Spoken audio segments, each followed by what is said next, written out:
Si vous n'avez pas le choix, faites-le. Mais ne vivez pas au-dessus de vos moyens. Essayez au maximum de ne pas faire de crédit à la consommation. Là, tu vois, tu nous dis, c'est réservé peut-être un peu plus de conseils pour ceux qui gagnent plus d'argent. Mais tu vois, depuis le début qu'on a commencé cet épisode-là, finalement, on apprend énormément de choses, alors que c'est des choses qui peuvent paraître basiques, surtout si toi, c'est ton métier de tous les jours. Et on te pose beaucoup de questions sous tes vidéos de conseils, où on te demande des conseils. On me pose des questions tous les jours, je reçois. C'est quoi, genre, le plus fréquent. Ouais. Comment je peux faire pour réduire mes impôts? Ah ouais.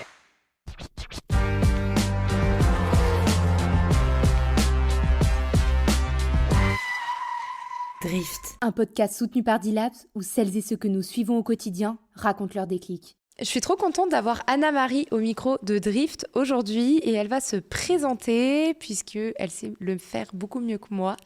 Alors Anna-Marie, qui tu es ? Qu'est-ce que tu fais? Voilà. Bonjour Colline, donc moi je m'appelle Anna-Marie Roud, j'ai 26 ans et je suis d'origine bordelaise. Oui. Et dans la vie, je suis gestionnaire de patrimoine. Gestionnaire de patrimoine, donc clairement, je pense que c'est un mot qui fait assez peur. Enfin, oui. En fait, non, c'est pas qui fait peur, c'est juste qu'on sait pas trop ce que ça veut dire. C'est ça. Quoi, ouais. C'est quoi en fait? En fait, beaucoup de personnes me disent mais patrimoine de l'UNESCO, ouais, non, ça n'a rien à voir. Ça n'a rien à voir. Finalement, en fait, la gestion de patrimoine, on va en tant que professionnel nous orienter et aider des personnes à sécuriser, développer, optimiser leur patrimoine par différents biais. On va s'occuper de tout ce qui va être les actifs immobiliers, les actifs financiers, tout ce qui va être des conseils sur matrimoniaux, de succession, des donations. Voilà un petit peu le métier de la gestion de patrimoine. Et donc, toi, tu interviens. Donc, il y a des personnes qui viennent te voir et qui te disent, voilà, moi, j'ai besoin de conseils. C'est du conseil? Oui, c'est du conseil avant tout, le métier. Des personnes viennent nous voir parce qu'ils ont des besoins. Ils ont envie de transmettre de l'argent à leurs enfants. Ils ont envie de réduire leur fiscalité, leur imposition. Ils ont envie d'acheter un bien immobilier. Et donc, ils viennent vers nous pour avoir des conseils. Donc, c'est quoi déjà un patrimoine ? Alors, un patrimoine, c'est très, très global. Ça prend en compte les actifs financiers, les actifs immobiliers. Ça prend en compte aussi tous les revenus. Un actif, c'est quoi ? Un actif, ça va être un produit. Ok. Un produit financier, par exemple un placement sur des livrets, des choses comme ça. Immobilier, de l'investissement immobilier ou de l'immobilier pur. Ok. Alors, moi, j'avais une question justement parce qu'on a beaucoup de personnes qui sont, notamment sur les réseaux sociaux, je dirais assez jeunes. Les étudiants quoi. À quel moment je dois penser à mon patrimoine? Donc en fait, on peut penser à commencer à développer son patrimoine dès le plus jeune âge. Même les parents peuvent ouvrir des livrets, des assurances-vie à leurs enfants. Ouais. Et plus tard, à leurs 18 ans, ils récupéreront les fonds qu'il y a sur ces placements. Mais effectivement, il n'y a pas d'âge. On peut commencer très tôt à épargner quelques petits euros par mois, 10, 20 euros. En fait, ce qui est très intéressant dans la gestion de patrimoine, c'est que plus vous commencez tôt, plus vous placez sur des supports, des placements qui sont plus ou moins risqués, avec des rentabilités plus ou moins élevées. Et en fait, vous avez l'effet qu'on appelle l'effet des intérêts composés. C'est-à-dire que vous allez placer une somme et au fur et à mesure du temps, avec les intérêts, vous allez produire de l'argent qui va en fait générer des intérêts sur des intérêts sur des intérêts. Ce qui fait que plus vous commencez tôt, plus vous augmentez votre enveloppe. Donc, on peut se poser la question de son patrimoine même avant d'être majeur au final. Bien sûr, tout à fait. Le plus tôt est le mieux. Le plus tôt est le mieux. Question investissement. Quel est le premier investissement que tu conseillerais? Là, je suis quelqu'un qui, on va dire, je viens d'avoir mon premier emploi. Mon premier salaire. Okay. Je suis trop contente, je suis une jeune active. Ok. Je sais pas dans quoi investir. Déjà, je vais te voir. Toi, tu peux me conseiller en tant que gestionnaire de patrimoine? Tout à fait. Alors, la gestion de patrimoine, ça s'adresse effectivement à tout le monde, tous les milieux, tous les revenus, etc. Ouais. Mais pour commencer, effectivement, quand on est un jeune actif, ce qu'il faut déjà, c'est avoir une épargne de précaution. Ok. Nous, ce qu'on conseille, moi, ce que j'aime bien, c'est la méthode qu'on appelle le 50-30-20.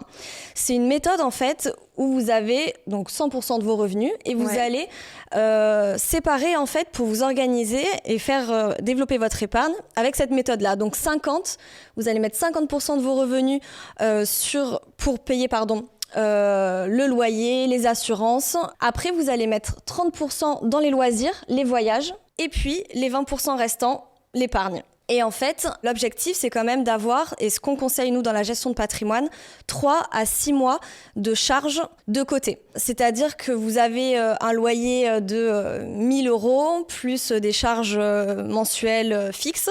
Il faut que vous ayez sur vos comptes en épargne de sécurité 3 à 6 mois de ces charges-là. Okay. Pour que vous soyez tranquille en cas de soucis. Nécessité. D'urgence. Exactement. Ok, c'est hyper drôle parce qu'en fait j'ai fait vraiment c'est trop bien parce qu'à la fin de cette première saison de Drift, c'est sûr que les gens vont faire cette règle-là des 50-30-20 parce qu'il y a quelqu'un qui me l'a dit aussi, vrai, un invité, c'est Charles qui me l'a dit ce matin. D'accord. Donc le lien est parfait, c'est absolument c'est excellent. une bonne méthode. Non mais c'est vrai, il m'en a parlé, il m'a fait, c'est vraiment l'une des bases comme tu dis en fait. Très bien, c'est super, ouais. Donc on parle effectivement on parle d'investissement. C'est quoi les plus gros types d'investissements qu'on a notamment en France? Les gens ils investissent dans quoi? Alors le premier investissement c'est l'assurance vie. C'est quoi une assurance vie alors? Alors une assurance vie ça va être un placement, une enveloppe dans laquelle on peut mettre différents fonds. C'est-à-dire qu'on peut y mettre des actions, on peut y mettre des obligations, des ETF. C'est un panier en fait de fonds qu'on va mettre dans cette assurance vie.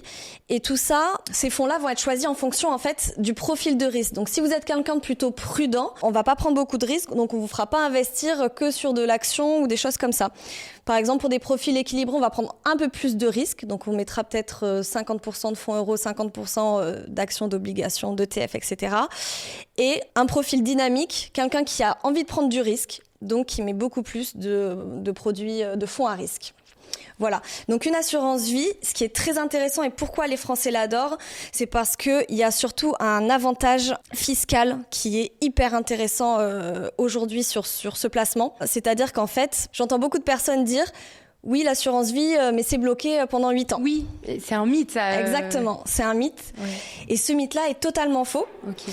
En fait, vous pouvez retirer avant 8 ans, il n'y a pas de problème. En revanche, ce qui va se passer, c'est qu'à partir de la 8e année, vous allez avoir ce qu'on appelle un avantage fiscal, c'est-à-dire que vous ne paierez sur les gains que vous aurez eus pendant ces 8 ans, vous allez placer de l'argent, vous allez avoir des intérêts, donc des gains. J'espère pour vous. Et ces gains-là, si vous voulez en fait les sortir, si vous voulez les récupérer finalement, faire un arbitrage sur votre assurance vie, vous allez en fait avoir des abattements. Les abattements, vous allez avoir droit en fait à 4 600 € d'intérêt sans fiscalité. D'accord. Okay. C'est-à-dire vous avez le droit de retirer pour une personne seule 4 600 € sans fiscalité, pour une personne, pour un couple 9 200. C'est pour ça que les gens investissent en assurance vie, c'est pour exactement. Ce petit, pour cet avantage-là qui est vraiment intéressant. Alors par rapport à l'assurance vie, ce qui va être très intéressant aussi, c'est les parents. Si par exemple ils ont envie d'éviter de faire payer beaucoup de fiscalité à leur décès à leurs enfants par exemple. Donc l'avantage, c'est qu'en mettant jusqu'à 152 500 € sur une assurance vie avant 70 ans, que les parents mettent les fonds avant 70 ans, les enfants n'auront rien à payer à leur décès s'ils sont sur la clause bénéficiaire. Ça veut dire que si les parents, après leurs 70 ans, enfin s'ils s'en occupent pas avant leurs 70 ans, c'est là où on va payer quelque chose. Exactement. En fait, c'est-à-dire que l'assurance vie va permettre en fait aux enfants de pas payer d'impôts s'ils sont sur la clause bénéficiaire, parce qu'en fait sur une assurance vie on choisit à notre décès on a envie que reviennent ces fonds. Donc ça tu le choisis à partir du moment où tu t'intéresses à l'assurance vie. Dès qu'on ouvre une assurance vie, dans l'assurance voilà. vie. Okay. Dès qu'on ouvre, le banquier, l'assureur, etc. va nous dire il faut rédiger une clause bénéficiaire pour votre assurance vie. Et ces fonds-là, vous pouvez les donner à une association, à votre neveu, à vos enfants, etc. Et si vous versez cet argent-là avant 70 ans, jusqu'à 152 500 € à votre décès, les bénéficiaires ne paieront pas d'impôts. Ouais. Par contre, si c'est fait après. Si c'est fait après, ça devient beaucoup moins avantageux. Ok, et pourquoi 70 ans? Je ne pourrais pas le dire, juste c'est une règle, c'est la loi. C'est la loi. Ouais, exactement. Excellent. Parce que souvent aussi, ouais, mais c'est souvent les gens en fait, c'est à partir de 70 ans qu'ils commencent à se dire mes enfants, faudrait peut-être que je me pose la question sur la transmission. Ouais. Et peut-être que trop de monde le font après 70 ans et que du coup, pour l'État, c'est plus avantageux qu'ils le fassent. Exactement. Ah oui, d'accord. Donc vraiment un petit reminder à se mettre, quoi. Oui. Parce que c'est donc ça, c'est un premier investissement que les Français font beaucoup, c'est l'assurance vie. C'est l'assurance vie et qui est un excellent placement que je conseille à 100%. Si moi demain je veux investir en assurance vie, comment ça se passe? Je vais voir qui? Ça se fait en ligne? Ça se fait dans une agence? Je sais pas. Alors, au niveau de l'assurance vie, vous pouvez aller soit chez votre banquier classique en agence, soit vous pouvez également passer par des banques en ligne. D'accord. Les banques en ligne proposent des assurances vie? Oui, tout à fait. Et l'avantage de certaines banques en ligne, ça va être les frais, forcément, qui vont être plus réduits, que une banque classique. Ouais. Donc c'est pour ça que beaucoup de personnes, notamment de jeunes, vont sur des banques en ligne. Mais attention, vous n'avez pas forcément le conseil qui va avec, donc vous pouvez faire des erreurs. Ok. C'est quand même des choix il faut quand même se renseigner au préalable, pas investir dans n'importe quoi, et voilà. Est-ce qu'il y a un investissement que tu déconseillerais et qui pourtant les Français font pas mal quand même? Alors, moi, je vais pas déconseiller un placement en particulier. En revanche, il faut quelque chose que je déconseillerais si on n'est pas informé, si on n'est pas aguerri, ça serait les crypto-monnaies. C'est une mode et il y a beaucoup de jeunes qui se font influencer, notamment sur les réseaux sociaux, et qui achètent des crypto-monnaies sans connaître et qui perdent beaucoup d'argent. Parce qu'ils savent pas du coup investir en crypto-monnaie. Ils savent pas bien investir. C'est très compliqué la crypto-monnaie. Il peut y avoir des très belles rentabilités comme des très grosses pertes. Donc voilà. Les extrêmes. Les extrêmes. C'est des placements très très risqués. Ok. C'est bon à savoir. Et pareil, donc est-ce qu'il y a un investissement que tu considères qui est super sous-coté, que toi tu conseilles, mais que finalement on fait pas beaucoup? Est-ce qu'il y en a un qui te vient en tête? Il y en a un qui me vient en tête et ça serait le plan d'épargne entreprise. Effectivement, oui. Oui, le plan d'épargne entreprise, je l'ai découvert moi pendant mon alternance. Donc on peut commencer quand on est en alternance si on a une entreprise qui propose. Donc en fait, un plan d'épargne entreprise, ça va être pareil, un support de placement qui va être plus ou moins bloqué, donc il faut faire attention. On peut le débloquer par exemple en cas de fin de contrat, comme moi j'ai pu le faire avec mon alternance, ou pour achat d'une résidence principale, ce genre de choses. Mais ça peut être très intéressant parce que des fois, il y a un système d'abondement, c'est-à-dire que l'entreprise va injecter une somme supplémentaire de manière gratuite pour nous, ce qui va faire vraiment gonfler l'enveloppe. Et souvent, c'est très très intéressant. Et comment ça se passe alors? Pareil, je dois aller voir ma banque ou... Non, là ça se fait directement avec l'entreprise. Avec l'entreprise, si l'entreprise propose. Mais je dois être employé dans l'entreprise. Mais il faut être employé dans l'entreprise. D'accord, très bien. Tout à fait. Ok, bon à savoir. Je vais passer à une partie pour les étudiants et les jeunes actifs. J'ai pas mal de questions. Est-ce que t'es prête? Allez, c'est parti. Donc, quelle est la meilleure façon de gérer son argent? Déjà, la base, on pose les bases quand on est étudiant ou jeune actif. Donc, voilà, quand on vient d'avoir son premier salaire ou alors qu'on ne gagne pas encore beaucoup d'argent en début de carrière, quoi. Ce qui peut être alors, ça va être, comme je l'ai dit tout à l'heure, c'est vrai, l'astuce des 50, 30, 20, qui est une astuce qui est vraiment top pour commencer à bien gérer son argent. Mais il y a aussi des applications qui permettent de gérer son budget, qui aident. Elles sont gratuites? Il y a des applications qui sont gratuites. Il y a des applications qui sont gratuites, qui sont très pratiques. Et pour moi, la clé, et ça sera un petit tips que je pourrais donner, c'est les virements automatiques mensuels. Ah oui. En début de mois ou en tout cas programmer un virement mensuel pour épargner par exemple. Tout à fait. Épargner sans forcément s'en rendre compte. Ça peut être des petites sommes. Quand on est étudiant, c'est souvent des petites sommes. Mais c'est quand même bien de commencer comme ça. Puisque, comme je l'ai dit tout à l'heure, avec l'effet des intérêts composés, dans quelques années, vous verrez que cette somme-là va se développer. Ouais, très bien. Tu l'as déjà dit, on va dire, pour l'épargne, en tout cas, tu dis qu'il faut épargner très rapidement, en tout cas prendre le geste, même si c'est des petites sommes. Et est-ce qu'il faut investir rapidement aussi, dès qu'on a son premier salaire, par exemple ? Alors, il faut épargner, donc il faut avoir 3 à 6 mois de charge de côté, l'épargne de précaution, on l'appelle comme ça. Et ensuite, effectivement, investir. Alors là aussi, ça va dépendre de vos objectifs.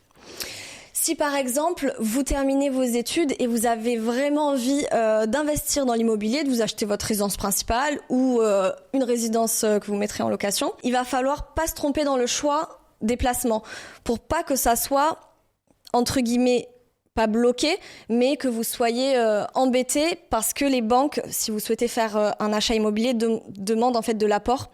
Donc effectivement, il faut épargner, ça c'est sûr, bien réfléchir à ses objectifs. Est-ce que j'ai besoin de cet argent sur du court terme, du moyen terme, du long terme ? Et c'est tous ces facteurs-là qui vont faire que vous allez choisir tel ou tel placement. D'accord, ok, très bien. Tu parlais d'investissement en immobilier. Tu le conseilles d'investir en immobilier ou pas ? Alors, bien sûr, je conseille d'investir en immobilier. Plus que l'assurance vie, par exemple ? C'est différent. Il faut vraiment diversifier son patrimoine, c'est-à-dire pas avoir une trop grosse part d'immobilier et très peu de financier. On ne sait pas ce qui peut se passer, une chute des prix de l'immobilier ou un krach boursier, on ne sait pas.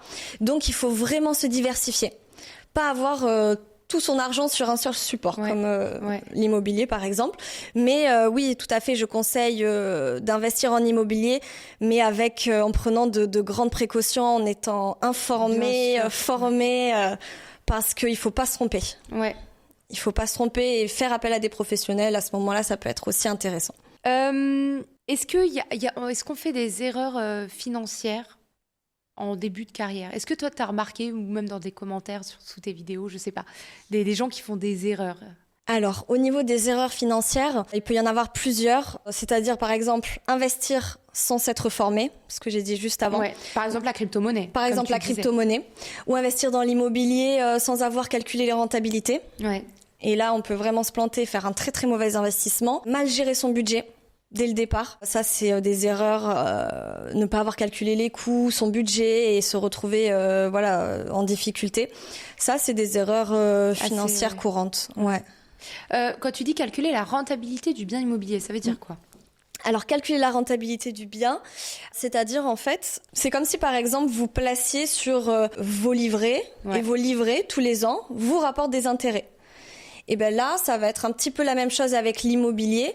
Et en fait, la rentabilité, comme sur, par exemple, un livret A, le livret A, en ce moment, en 2025, il est à 2,4%. Ouais. Et l'immobilier, la rentabilité, tout va dépendre de ce que vous allez choisir comme bien, etc. Mais en fait, ça va être le ratio entre le montant du prix du bien et ce qui vous rapporte. Ouais. Comme le livret, combien vous avez mis sur le livret, combien il vous rapporte. Ouais. Et plus la rentabilité est élevée, forcément, plus elle est intéressante. Ok. Et ça se calcule, la rentabilité, avec plein de points à faire très attention dans l'immobilier, c'est-à-dire à prendre en compte la taxe foncière, les charges de copropriété, les travaux, les loyers que vous allez percevoir. Tout ça, c'est à prendre en compte dans le calcul. Ok. Est-ce que tu conseilles... qu'est-ce que tu penses du prêt étudiant ? Alors, le prêt étudiant, c'est un vrai sujet. Ouais. Parce qu'aujourd'hui, les écoles privées coûtent très cher. Et alors, est-ce que faire un prêt étudiant, c'est bien ou pas ? Et moi, je vous répondrai que oui. Parce que j'ai tendance à dire, alors c'est une phrase que je vais expliquer, mais pas de crédit sur des passifs. En fait, on déconseille dans la gestion de patrimoine de faire des crédits sur des choses qui vont perdre de la valeur, c'est-à-dire les voitures, les meubles, etc. En revanche, pour un prêt étudiant, donc pour ses études, dans quelques années, vous aurez le résultat, vous aurez un travail, un diplôme qui va vous générer des revenus. Et donc là, le crédit peut être effectivement une solution et rentable, tout à fait, rentable sur le long terme. Donc si on n'a pas d'autre choix, oui, le crédit immobilier étudiant, c'est... Et surtout qu'ils sont en général à des taux 0%. Tout à fait. Ou très faibles. En tout très faibles, ouais, très intéressant le crédit, les prêts étudiants qui sont des taux très bas. Je suis jeune, je me dirige vers une banque. Je prends une banque en ligne ou une banque physique ? Est-ce qu'il y a des grosses différences selon toi ? Alors selon moi, il y a des différences. Ouais. Il y a des différences par rapport le conseiller bancaire classique. Il faut quand même le payer. Il faut payer les locaux, il faut payer etc. Donc les frais sont quand même plus élevés. Ouais. La banque en ligne, effectivement, les frais sont amoindris, mais on n'a pas le conseil derrière si on a besoin. Moins le conseil en tout cas. Mais je conseille pas forcément d'avoir qu'une banque classique ou qu'une banque en ligne. C'est comme tout, c'est comme l'investissement, etc. Moi, ce que je conseille, c'est de diversifier, pas mettre les œufs dans le même panier. Donc, pourquoi pas avoir une banque classique pour des conseils si on a des vrais projets plus tard, notamment des projets d'achat immobilier, et une banque à côté en ligne. C'est quoi l'avantage d'avoir une banque en ligne, par exemple? Est-ce qu'elles ont... Enfin, moi, j'ai toujours l'idée de, tu sais, l'image de la banque en ligne qui est beaucoup plus dynamique, jeune, et qui va peut-être avoir une application un peu plus développée, des réductions sur des... Tu vois, je peux avoir des réductions... oui, c'est vrai. Par exemple, moi, je suis chez N26 et tu sais, tu peux avoir des réductions sur plein de marchands, de trucs comme ça. C'est sûr. Là où la banque le fait traditionnelle le fait moins. Mais par contre... J'ai l'impression que j'ai peut-être plus effectivement de suivi, mais beaucoup de frais avec ma banque traditionnelle, quoi. C'est vrai que... Oui, c'est vrai que, alors, au niveau, ça va être vraiment ce que vous recherchez, mais c'est vrai que quand on est jeune, on n'a pas beaucoup d'argent, donc on veut des frais les plus bas possibles. Donc, la banque en ligne, c'est une solution, c'est sûr. Mais... C'est pas une solution long terme. C'est pas une solution long terme parce que vous allez faire vos études, etc. Et puis après, vous allez sûrement avoir des projets. Ouais. Et aujourd'hui, les banques classiques vont demander et ont de plus en plus de mal à prêter de l'argent. Donc, ils ont besoin de connaître les clients et d'avoir une partie des fonds des clients chez eux. Donc ils ont besoin en fait d'établir une relation de confiance pour après pouvoir vous prêter, même si c'est pour un prêt étudiant, etc. Donc voilà, il y a les deux côtés. Et puis vous avez besoin de conseils. C'est vrai que le banquier classique en banque de proximité va pouvoir vous répondre et vous conseiller. La banque en ligne est très bien pour tout ce qui va être frais, réduction, tout ça. Oui, voilà. Ou pour une solution court terme. Une solution court terme, exactement. Ou même N26, très bien pour tout ce qui va être voyage à l'étranger, si vous voyagez beaucoup. Donc ça, c'est bien aussi. Ouais. Juste petit aparté, d'ailleurs, j'en profite pour le dire, mais quand on a le bac à lauréat, il y a les banques qui proposent souvent 220 € en fonction de la mention que vous avez eue. Parfois, vous pouvez avoir, je crois, jusqu'à 240 € sur votre compte en banque si vous avez eu une mention très bien. Et il y a plusieurs banques qui le font, d'ailleurs, qui vous mettent de l'argent comme ça. Forcément, ils veulent... c'est la bonne technique des banques. Mais c'est quand même un bon plan. C'est des bons élèves, donc on va les récompenser, puis on va les avoir en client plus tard. Et puis on va les avoir en client plus tard. Donc, ils ont tout leur intérêt à le faire. Mais en tant qu'étudiant et bachelier, je pense que c'est plutôt pas mal d'avoir cette prise de le connaître, tout du moins. Après, vous prenez ou pas. Mais il y a beaucoup de banques qui font des opérations juste après le bac. Par contre, ça dure pas trop longtemps, donc il faut être assez réactif. Juste, on parlait là justement il y a une question qui m'est venue en tête. Tu penses quoi des crédits à la consommation? Alors les crédits à la consommation, comme je l'ai dit juste avant, effectivement, pas de crédit sur des passifs, c'est-à-dire que les crédits à la consommation, souvent c'est pour s'acheter des voitures, des meubles, un lave-vaisselle, etc. Et en fait, le problème, c'est que tous ces biens-là vont perdre de la valeur. On a vite fait, en fait, de faire un prêt pour tout et n'importe quoi et de vivre au-dessus de ses moyens et de s'endetter. Et ça, je déconseille absolument. Certains diront, oui, j'ai pas le choix pour une voiture, ce que je peux comprendre. Et moi, ma réponse est souvent achetez une voiture en fonction de vos moyens parce que le crédit à la consommation coûte très cher et vous derrière il y a une perte de valeur du produit. Donc vous êtes vraiment perdant. Et puis j'ai l'impression que c'est super facile d'avoir un crédit à la consommation. C'est très très facile. Et du coup ça peut aussi peut-être vite devenir addictif au final. C'est ça. Tu te dis j'ai besoin de ce produit-là, je sais que je peux avoir la banque qui peut me prêter ça d'une manière hyper facile et simple. Exactement. Donc et puis c'est un cercle vicieux. Et du coup tu gères même plus ton budget vu que dans tous les cas tu sais que tu peux être dépendant finalement de ce crédit. Exactement. Et c'est là où on arrive avec des personnes qui sont surendettées, qui sont bloquées après pour faire d'autres crédits comme des crédits immobiliers, etc. Et ça c'est vraiment l'erreur à ne pas faire. Et ne payez pas en plusieurs fois. Si vous n'avez pas le choix, faites-le. Mais ne vivez pas au-dessus de vos moyens. Essayez au maximum de ne pas faire de crédit à la consommation. Et j'ai une autre question là. Il y a Apple notamment maintenant, pour acheter ses produits Apple, c'est des iPhones, des iPads et tout. Tu peux faire c'est un prêt à taux zéro. Ouais. Tu vois, tu payes mensuellement ton produit Apple sur 12 à 24 mois. Il est à taux zéro. D'accord. C'est juste que tu le payes par mois. Qu'est-ce que tu penses de cette technique-là, de payer un produit Apple sur plusieurs mois plutôt que peut-être d'économiser, de payer tout d'un coup? Est-ce que tu trouves que c'est bien ou... Je trouve qu'en fait, ça pousse en fait les gens, parce que c'est quand même le même schéma du crédit à la consommation. Ça, ouais. Donc même si c'est à 0%, bon, déjà vérifier s'il n'y a pas des petits frais quand même un peu cachés, parce que des fois c'est 0% avec une petite astérisque, voilà.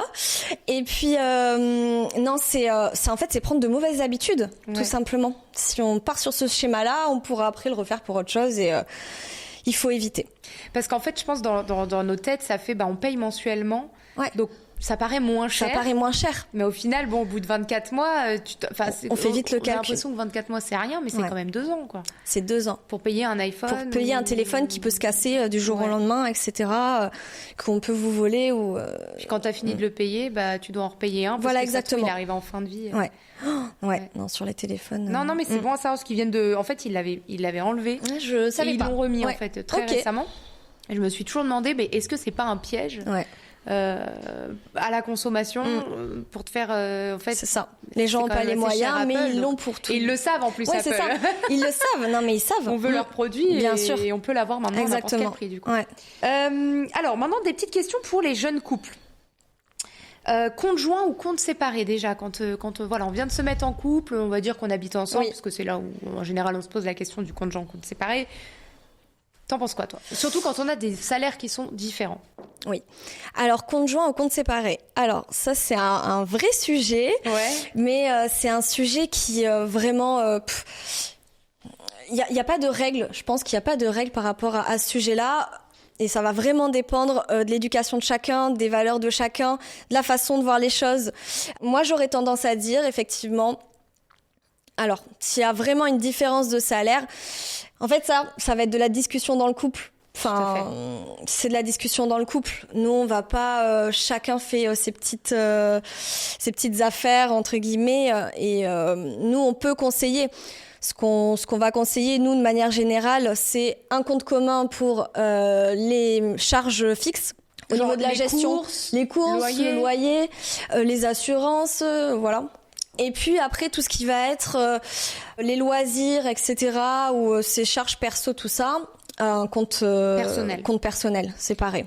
Et est-ce que dans le couple, les personnes doivent payer le même loyer ou pas? Non, mais on va dire dans le conseil. Je veux dire, voilà, tu conseilles. Il y a un couple qui arrive, ils sont ensemble depuis un moment, ils sont très bien, etc. Voilà. Le problème, dans le monde, voilà, parfait. Qu'est-ce qu'on conseille, quoi? Eh ben, on ne conseille pas, finalement, parce que il y a des gens, ils ont vu leurs parents faire d'une telle manière, ils vont faire comme ça. Des jeunes couples qui vont être un peu plus modernes, il y en a un qui va toucher 2 fois plus que l'autre, et ben, ils veulent faire 50-50. Et d'autres personnes, effectivement, la femme va toucher plus, par exemple, elle va contribuer un petit peu plus au loyer. Mais ça dépend vraiment de chacun. Il n'y a pas de règles. Il n'y a pas de règles. Ouais. Et est-ce qu'en couple, on a des techniques, on utilise aussi la même technique du 50-30 on peut le faire 20. De façon personnelle et de façon... si on est en couple, on peut utiliser cette technique-là. Après, gérer le budget... dans le couple, ça va être plutôt définir des objectifs ensemble, avoir des projets de vie ensemble, s'il y a un projet d'achat immobilier ou de choses comme ça. Mais c'est à peu près la même chose que si on était seul. Justement, moi, quand j'ai préparé cet épisode-là de podcast, peut-être que tu l'as vu, mais je t'ai dit... j'ai l'impression que la gestion du patrimoine apparaît à chaque moment de vie. Tu vois, par exemple, je suis étudiant. Est-ce que je fais un crédit étudiant ou pas? Ensuite, j'emménage dans mon studio ou quoi? Enfin, comment je gère mon budget, mes premières courses, mes premiers trucs. J'ai pas beaucoup d'argent, machin. Ensuite, j'emménage avec mon conjoint. Qu'est-ce que je fais? J'achète un bien avec mon conjoint. Tu vois, c'est fou parce en fait, toute sa vie, on gère son patrimoine. Toute sa vie. Alors, c'est bien de commencer le plus tôt tôt possible pour mettre les bases et avoir des objectifs assez clairs pour l'avenir. Et des réflexes aussi. Et oui, et des réflexes, c'est sûr. Mais tout au long de sa vie, on va effectivement avoir des projets de crédit étudiant, crédit immobilier, on va se marier, on va avoir des enfants, on va divorcer. Ouais. Il y a peut-être quelqu'un de la famille qui va décéder, on va peut-être aussi préparer sa succession au bout d'un moment.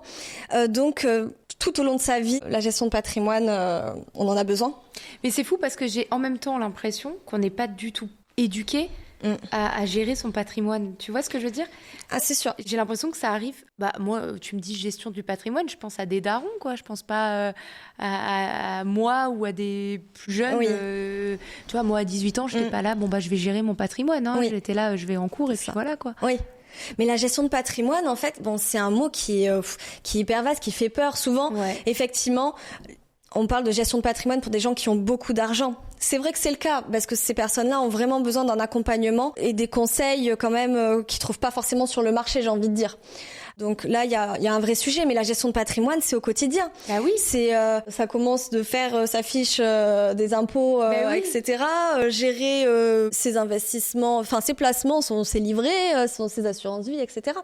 Donc c'est finalement, ça concerne tout le monde, la gestion de patrimoine. Mais c'est fou parce qu'on n'est pas éduqué à le faire. Non. Et du coup, on s'y attarde peut-être. C'est pour ça que là, tu vois, tu nous dis, c'est réservé peut-être un peu plus de conseils pour ceux qui gagnent plus d'argent. Mais tu vois, depuis le début qu'on a commencé cet épisode-là, finalement, on apprend énormément de choses, alors que c'est des choses qui peuvent paraître basiques, surtout si toi, c'est ton métier de tous les jours, mais pour quelqu'un qui est pas du tout dans le truc, non, en fait. Il y a un vrai problème d'éducation financière de toute façon. Ouais. Et je pense que c'est vraiment ce qui manque à l'école, parce que un jeune qui sort à partir du collège-lycée, il ne sait pas gérer son argent, on ne lui a jamais appris à le faire, on n'en parle pas, c'est tabou, parce que l'argent est tabou en France, et c'est des gens après qui se retrouvent des fois en difficulté si les parents derrière ne leur ont pas inculqué de l'éducation financière. D'ailleurs, on voit souvent sur les réseaux sociaux ou autres des personnes qui ont eu leur première paye et qui disent j'ai tout dépensé de ma première paye. Oui. On le voit. Mais bien sûr, c'est courant. La première paye passe dans tout à fait, n'importe quoi. Ah mais tout à fait. Après c'est peut-être un réflexe qui est un peu fun sur le moment, mais c'est aussi parce qu'on n'a pas conscience bien sûr. Du coût des choses aussi de certaines. Mais on a des professions, on s'en rend pas compte, mais nous on a des professions qui ne savent pas gérer du tout leur budget. Et il y a des personnes qui se font refuser les prêts alors qu'ils ont des personnes qui ont des très très hauts revenus. Mais parce qu'ils dépensent qu'ils dépensent exactement. Et ils ont quasiment rien de côté, qui dépensent tout et qui pensent pas du tout à gérer leur patrimoine et qui se retrouvent dans des situations où ils se rendent compte qu'au bout d'un moment ils arrivent à un certain âge, ils ont rien de côté, ils ont rien pensé pour l'avenir et voilà. Mais ça, la banque, elle peut regarder dans quoi on dépense. Tu sais, vraiment dans le détail, par exemple, des gens qui ont des hauts revenus, ils peuvent, je sais pas moi, dépenser dans des biens ou dans des choses qui ont de la valeur, je sais pas. Mais la banque, elle peut regarder en détail. Non, elle a dépensé dans un sac qui a aucune valeur. La banque a accès à tout. Ouais. À tout. La banque a accès à absolument tout. Après, la banque, la personne fait ce qu'elle veut de son argent. Oui, tout à fait. Mais juste après, elle n'a pas le soutien de la banque. Après, la banque l'avertit en disant, écoutez, monsieur, madame, là, c'est trop juste au niveau de vos comptes, c'est trop... ils sont trop en vrac, donc on attend 3 mois si vous voulez avoir par exemple un prêt immobilier pour que les comptes soient stabilisés et que on puisse potentiellement discuter d'un prêt parce que ça fait peur aux banques de prêter à des personnes qui ne savent pas gérer leur argent. Oui. Le contrat de mariage. Oui, alors le contrat de mariage. Qu'est-ce que tu peux nous dire donc, il faut rédiger un contrat de mariage. Il y en a, et je crois qu'il y a 2 types. Il y a plusieurs types de contrats de mariage. Il y a vraiment plusieurs types de contrats de mariage. Il va y avoir la communauté réduite aux acquets, qui est en fait ce qu'on appelle, quand on fait pas de contrat, finalement, en fait, c'est ce régime-là, ce régime matrimonial qui est mis automatiquement. Donc, en fait, la communauté réduite aux acquets, tout ce que les personnes vont acheter, par exemple, les biens immobiliers. Ce que les personnes ont acheté avant de se marier ou qui, pendant le mariage, reçoivent des héritages, ça reste personnel. Oui. En revanche, à partir du moment où vous mariez, que ce soit l'un qui achète un bien, l'autre, même si vous achetez pas en commun, ça revient à la communauté. donc aux 2 personnes. Ouais. Ce type de régime matrimonial était le plus courant. C'est vrai qu'aujourd'hui, les gens sont de plus en plus indépendants et dans notre métier, on va quand même conseiller le régime de séparation de biens, donc avec un contrat fait chez le notaire, où les personnes vont finalement, en fait, si elles ont des biens avant, après, pendant le mariage qu'elles ont acheté seules, c'est leur bien. Ouais. Après, s'ils achètent en commun, c'est commun, il y a pas de commun. Voilà. Et c'est possible de pas avoir de contrat de mariage, tu sais, de se marier et la communauté réduite aux acquis. Ah oui, c'était tout ça. Tout à fait. C'est le régime sans contrat. C'est celui-là sans contrat. D'accord. Ok. Je pensais que c'était un contrat un peu typique. Mais ok, d'accord. Et après, il y a d'autres régimes comme la communauté universelle, qui est très très rare quand même, mais qu'on voit encore. Ah ouais. Où tout est commun. Tout est commun. Les biens acquis avant le mariage, après le mariage, tout est commun. Effectivement. Donc voilà, c'est le choix de certains couples qui veulent tout partager, peu importe les revenus de l'un, les revenus de l'autre. C'est des risques en cas de séparation. Mais voilà. Parce que du coup, tout est divisé par 2 en cas de séparation. C'est un régime, voilà. Pour tous ces régimes-là et en fonction des situations de chacun, il faut aller voir un notaire qui est le mieux placé pour ça, pour vous répondre à ces questions-là. Et quand t'es pas pacsé, pareil, t'es pas obligé d'y répondre si t'as pas la réponse, mais juste comme ça. Ouais. Tu sais, t'as emménagé avec ton copain, t'es pas marié ou quoi. Vous avez payé votre canapé, on a payé le canapé tous les 2. Comment tu fais si tu te sépares ? En cas de Pacs, par exemple ? Non, sans Pacs, sans mariage. Ah bah là, c'est au bon vouloir de l'un et de l'autre. Il y a rien de... Ouais. Il y a rien à faire. Genre, y a rien imagine, à faire. tu te sépares de ton copain, mais c'est la guerre, genre. Ah, si vous avez rien, pas de contrat de mariage, rien du tout, bah ça va être la guerre. Ça va être la guerre, bah il y en a un qui... Mais quelqu'un, est-ce que on peut prendre un avocat, un truc ? Bien sûr, après ça sera effectivement, on partira en justice, quoi. Ouais. Genre exactement. Non, mais... Ah ouais. Ouais, c'est pour ça, d'où l'importance parfois de juste penser au Pacs ou au mariage, parce que ça peut quand même protéger, surtout quand ça fait un moment que t'es avec... Tout à fait. Que t'es en couple, parce que ça peut te protéger d'une certaine manière de choses auxquelles tu pourrais pas forcément imaginer. C'est clair. Ah ouais, ok. Non, mais c'est intéressant. Ok, eh bien, pour les étudiants et pour les couples, je pense qu'on a fait le tour. On s'était dit qu'on allait ajouter peut-être 3 conseils, tu sais, des petits conseils, astuces, hacks que tu voulais donner notamment à la communauté. Donc, En tout cas, un tips dont je voudrais parler, c'est les livrets. Beaucoup de personnes ont des livrets, mais les gens ne savent pas forcément comment ça fonctionne. Comment ça fonctionne, les intérêts. Et ça, c'est un sujet quand même qui est très intéressant puisque voilà, ça concerne beaucoup de monde. Donc les intérêts sur les livrets, donc vous placez de l'argent, mais en fait les intérêts sont calculés 2 fois dans le mois, par quinzaine. Donc en fait, si vous mettez de l'argent, par exemple le 30 janvier, il faut laisser cet argent jusqu'au 16 février pour que ce soit comptabilisé. Sinon, si vous ressortez en fait de ce livret l'argent avant cette quinzaine, les intérêts en fait ne vont pas être calculés. C'est comme si vous aviez rien mis en fait. Genre le livret A par exemple ? Par exemple le livret A. Les intérêts sont calculés par quinzaine, 2 fois par mois. Donc il faut vraiment laisser du 1er au 15. Si vous avez envie, vous retirez le 16. Mais voilà, c'est par quinzaine. Sinon en fait, donc les personnes qui mettent 1000 €, je sais pas, de côté par mois, des fois leur salaire, et qui en fait reprennent tout, bah, ça n'a aucun intérêt. Parce qu'il faut vraiment que ça comptabilise 15 jours. Ok. Donc ça, c'est hyper important. Mais oui, mais c'est hyper bon à savoir. Ça, c'est quelque chose qui est qu'il faut savoir. Ok. Trop bien. Voilà. Est-ce que tu avais une autre petite astuce ou un petit conseil en tête, petite pas astuce. Obligé, Mais waouh. Ah ouais, je savais pas du tout pour le livret A. Tu m'avais parlé d'une petite case à cocher. Oui, alors je sais pas si on allait parler dans la section impôts, mais oui, il y a une petite case à cocher, par exemple, pour les personnes qui sont divorcées, qui ont à charge des enfants. C'est la case de T qui est à cocher en fait quand vous faites votre déclaration d'impôt, et ça vous permet en fait d'avoir une réduction. Donc c'est des petites choses qu'il faut pas oublier quand on fait ces déclarations. Donc ça c'est un petit good to know fiscal. Voilà, c'est ça. Qui est intéressant. Bah justement, en parlant d'impôts, est-ce que tu as un petit mot à nous dire sur peut-être des erreurs fiscales qu'on fait ou des petits hacks à connaître Alors au niveau des impôts, il faut être très vigilant parce qu'il y a des petites niches ou des petites choses des fois qu'on ne voit pas. C'est très complexe des fois de remplir ces déclarations.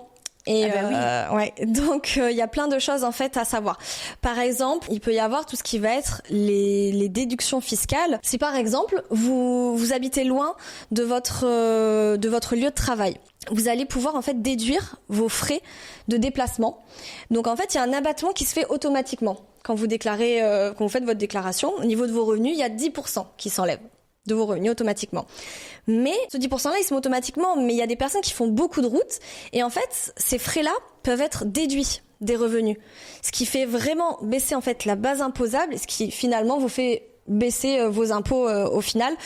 Donc c'est vraiment quelque chose à prendre en compte, à comparer. Est-ce que les 10% c'est plus intéressant ou est-ce que je fais mes calculs en fonction du nombre de kilomètres que je fais par jour fois 2, le nombre de chevaux, il y a plein de critères. Et ça fait baisser quand même drastiquement des fois la fiscalité.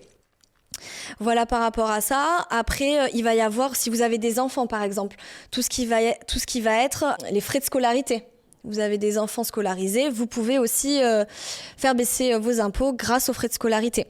Vous avez une aide à domicile, une personne qui vous aide dans les tâches ménagères.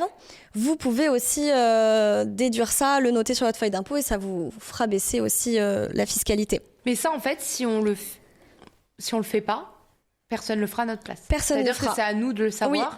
Et de le faire. Est-ce que dans ce cas-là, il vaut mieux pas prendre quelqu'un qui s'occupe de notre fiche d'impôt, tu vas mettre un peu d'argent sur un comptable qui fait ça Oui. Voilà. Mais finalement, récupérer peut-être plus d'argent et faire peut-être les choses bien, plutôt que de le faire soi-même et oublier plein de trucs. Est-ce que tu penses qu'on s'y retrouve en prenant un comptable ? Alors, ce sera en fait des calculs à faire. Si quelqu'un, effectivement, a un fort taux d'imposition, là, le faire par un professionnel, ou s'il a en fait plusieurs sources de revenus, parce que quand on n'a qu'un salaire... Ouais, c'est assez simple. Même si on a des gros revenus, on n'a qu'un salaire. Mais par contre, une personne, quand elle commence à avoir des investissements financiers, il faut déclarer aussi si on a un plan d'épargne en action. Enfin, il y a plein de choses à déclarer.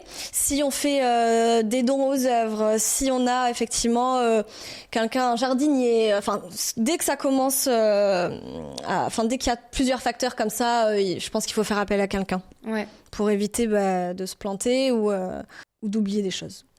Du coup, tu as une communauté qui grandit. Quelle est la vidéo déjà qui a le plus fonctionné sur ta chaîne, sur ton compte Instagram ? Alors la vidéo qui a le plus fonctionné, c'est en fait quand je parle et que je lève un petit peu les yeux au ciel, quand j'entends des personnes qui ont investi dans une loi Pinel, qui est un investissement immobilier défiscalisant et qui, malheureusement pour beaucoup de personnes, une majorité en tout cas, a été en fait un très mauvais investissement parce qu'ils ont acheté en fait le fait d'acheter dans un bien immobilier, là dans le cadre d'une loi Pinel, c'est du neuf, ont acheté les biens très très chers. Okay. Les loyers sont plafonnés, donc ils n'ont pas des rentabilités extraordinaires. Ils pensent gagner souvent en réduction d'impôts, mais au final, à la revente, parce qu'au bout d'un moment, ils revendent le bien. La loi fiscale, c'est sur 6, 9, 12 ans. Et ils se rendent compte qu'ils ont tellement acheté cher qu'ils revendent vraiment au-dessous du prix du marché et ils sont pas gagnants finalement. Donc ça, c'est une vraie erreur et beaucoup de fois, j'ai entendu beaucoup de personnes se plaindre par rapport à... Donc c'est pour ça que ça a fait assez réagir. Et pareil, dans la même vidéo, j'avais aussi parlé de les gens qui se marient sous le régime de la communauté. Parce que chacun ses choix, effectivement, mais c'est vrai que nous, dans notre métier, on voit beaucoup de personnes qui se retrouvent dans des situations compliquées en ayant choisi ce régime-là. Et donc voilà, ça fait réagir. Bah ouais, forcément. Voilà. Et on te pose beaucoup de questions sous tes vidéos de conseils, où on te demande des conseils. On me pose des questions tous les jours, je reçois. C'est quoi, genre celle qui revient le plus fréquent? Ouais. Comment je peux faire pour réduire mes impôts? Ah ouais. Ça, c'est la question qui revient le plus souvent. Tu leur réponds quoi alors? Mais en fait, il y a des solutions pour réduire ses impôts, mais en fait, la vraie question, en fait, quand les gens se posent cette question, enfin, la vraie demande derrière, c'est comment je peux augmenter mes revenus, parce que derrière, des fois, c'est pas forcément le fait de payer des impôts qui les embête, mais c'est de perdre de l'argent. Donc en fait, la question, vous peut-être mieux la prendre en se disant comment je peux augmenter finalement mes revenus, mon épargne, Donc j'essaie de comprendre en fait les objectifs. Est-ce que c'est vraiment des personnes qui ne veulent pas contribuer, ils ont leurs raisons, etc. Donc ils veulent pas payer d'impôts par rapport à ça, ou est-ce que c'est des personnes en fait qui ont qui perdent de l'argent entre guillemets et qui veulent finalement en fait avoir plus d'argent. Parce que souvent c'est des gens qui veulent plus d'argent et dans ce cas-là on proposera d'autres choses quoi. Ok. Alors j'ai un petit one-one à faire avec toi Anna-Marie. Est-ce que tu es prête? Je suis prête. Mythe ou réalité? Tu me dis mythe ou réalité. Okay. Si tu veux ajouter une phrase, tu peux, mais t'es pas obligé. Il faut être riche pour investir. Mythe. Il faut être propriétaire le plus tôt possible. Immobilier, j'entends. Mythe. L'immobilier est l'investissement le plus sûr. Mythe. C'est un truc en France en général. On nous dit souvent, t'as ton premier salaire, faut que tu investisses en immobilier. Les Français sont très attachés à l'immobilier et à la pierre. Ouais, c'est fou. Beaucoup plus qu'aux pays c'est ça. C'est assez dingue. Il faut absolument rembourser son crédit, donc potentiellement le crédit étudiant, avant d'investir. Mythe. Pas forcément. Pas forcément. Si tu as la flexibilité de pouvoir investir ailleurs. Moi, je dirais plutôt garder ce prêt étudiant qui est souvent à 0% et garder de l'épargne de côté pour pouvoir faire un prêt immobilier. Donc, non. Optimiser sa fiscalité, c'est frauder. Mythe. En fait, c'est juste qu'il faut bien connaître tous les petits bien tips, sûr. C'est ça que tu bien dis. Sûr, tout à fait. Ouais. Et il y en a plein à connaître. Il y en a plein. Donc il faut suivre ton compte Instagram. Voilà, c'est ça. Non, mais c'est vrai parce que tu les mets vachement en lumière, donc c'est ça qui est intéressant dans ton contenu aussi. Tu l'as dit, mais du coup on sait, c'est un mythe, mais je le redis quand même, l'assurance vie bloquée pendant 8 ans. C'est un mythe, bien sûr que non. Si je ne fais rien, donc rien d'administratif, j'entends, mes enfants hériteront forcément de ce que j'ai. Réalité, mais avec une imposition de ouf. Ah oui. Ouais. Genre, tu le déconseilles je déconseille de pas préparer sa transmission. Les enfants vont se retrouver avec des sommes astronomiques des fois, et ils ne pourront même pas payer les frais de succession. Et on en voit beaucoup de personnes. Et quand tu peux pas payer les frais de succession, ça se passe comment? Du coup, t'as pas les l'héritage? Alors, si on peut pas payer les frais de succession, soit le parent décédé ou avait un bien immobilier, dans ce cas-là, on est obligé de vendre le bien pour payer les frais. Soit vraiment, Ouais, en fait, ça va être de vendre, effectivement, ou de toute l'épargne que les parents avaient, de payer après ces frais de succession. Mais il existe aussi des astuces et des placements pour anticiper les frais de succession que les personnes peuvent faire, comme des prévoyances, assurance décès. C'est une enveloppe en fait d'argent qui va être remis aux héritiers, aux bénéficiaires, quand la personne décédera, pour qu'ils puissent payer les frais de succession. Très intéressant ça. Pareil, dans la même lignée, je suis mariée, donc mon conjoint héritera automatiquement de tout. Non, pas du tout. Non, du tout. Si de toute façon, il y a toujours une quotité disponible, tout ne va pas au conjoint survivant. Non. L'immobilier ne peut jamais perdre de la valeur. Mythe. Je fais pas mal d'immobilier parce que, comme on le disait, c'est tellement une grande question qu'on se pose. Les impôts augmentent dès qu'on investit. Je dirais... Alors, on dirait automatiquement oui, mais non, je pense que c'est un mythe parce que si on investit correctement, on peut faire aussi, par exemple, on investit dans un bien, on fait du déficit foncier, c'est-à-dire on fait plus de travaux, par exemple, que on ne perçoit de loyer. Et dans ce cas-là, on va pouvoir le déduire de notre revenu imposable, etc. Et à ce moment-là, ça ne fait pas augmenter la fiscalité, en tout cas sur le coup. Mais, Les cryptos, c'est du casino. Genre, si j'investis en crypto, forcément, je vais me faire un max d'argent. Je dirais un mythe aussi, parce que à partir du moment où on est aguerri en crypto, on ne fait que ça, etc., on se forme. Je pense pas que... Non, c'est pas du casino, mais enfin, c'est un placement qui est très, très risqué. Et enfin, ton meilleur bon plan, si tu devais donner un bon plan en gestion de patrimoine ou autre, lequel ce serait? Un bon plan en gestion de patrimoine, ça serait donc plutôt pour les personnes qui ont un bien immobilier. Aujourd'hui, les assurances emprunteurs sont très chères et il y a une astuce pour vraiment réduire du coup cette assurance, donc vraiment qui fait gagner quand même pas mal d'argent, des fois entre 5 à 15 000 euros sur un prêt, ce qui n'est pas des moindres, c'est en fait de changer son assurance de prêt. Donc la banque, quand on fait un prêt, en général, demande à ce que l'assurance soit chez elle. Mais avec une loi qui s'appelle la loi Lemoine, on a le droit de changer cette assurance à tout moment. Et en fait, on peut partir et comparer chez un autre assureur, une autre banque. Et ça fait vraiment la différence et on gagne vraiment sur ça. Merci Anna-Marie. Donc j'aurais mis dans la description du podcast et dans la description YouTube ton compte Instagram, puisque tu es principalement active sur Instagram, ou est-ce que tu as un autre réseau sur TikTok. social ? Et sur TikTok. Donc quels sont, tu peux quand même le dire à l'oral, c'est quoi ton compte ? Anna-Marie _RD. _RD sur les 2 réseaux sociaux. Oui, sur les 2. Merci beaucoup Colline. Merci à toi Anna-Marie, c'était trop cool.